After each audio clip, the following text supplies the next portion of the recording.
I just had an aha moment. At least an aha moment for this job. Okay, so what am I doing? I'm hanging a roller blind in this bathroom. So I'm up here, I just freshly painted this. And this is a tight fit, so it's as tight as I can get it to the walls. And I got my usual assortment of masonry bits out, and I started, and I got maybe 10 mil. Could go in 10 mil, I couldn't go any further, and I'm thinking.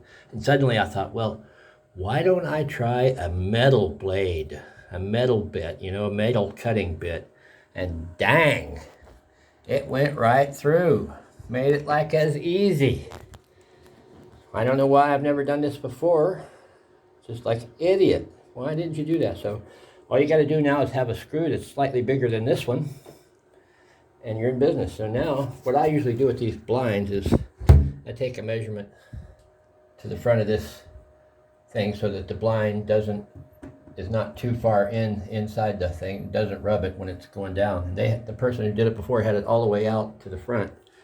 So I just fitted one of these a minute ago. The same situation, a really tight fit, but I got it in there. So now I just measure what I put over here on this side and transfer it over to the other side, and oh, Bob or Roberta is going to be my uncle or auntie Roberta.